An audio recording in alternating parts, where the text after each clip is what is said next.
Home Thursdays, brought to you by the sponsors of MomsEveryday.com.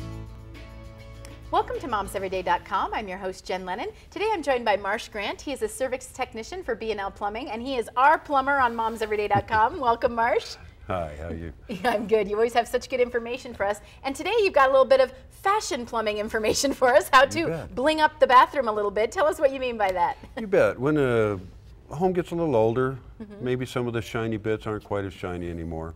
Yeah. And we'd be more than happy to come out and help you make a selection that would bring that bling back into your bathroom or your kitchen. Yeah, because New really, faucet. a switch of a fixture can make a huge difference, right? We have some pictures to sort of show that older look versus the newer look. So this is kind of a dated looking fixture there. Just a little outdated, and it's lost its luster, and replacing it with that would brighten up anybody's bathroom. Yeah, and it makes a big difference. And then this is kind of showing older plumbing. This is a real old school looking sink, right?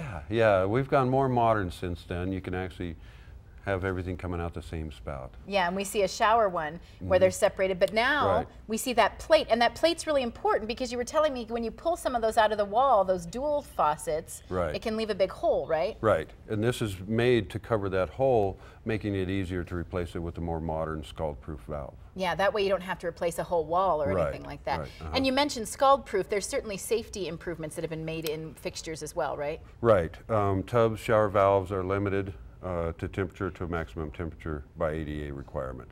So it does help to upgrade to the more modern. And even some health issues. You said there's mildew seals and things you can put on it. When we go in and we put everything, when we put new things in, it has to be sealed. And our current product is a mildew resistant product for sealing. So people can call you up and get that information. Thanks, Marsh. Thanks for joining me today and every day. I'm your host, Jen Lennon for MomsEveryday.com.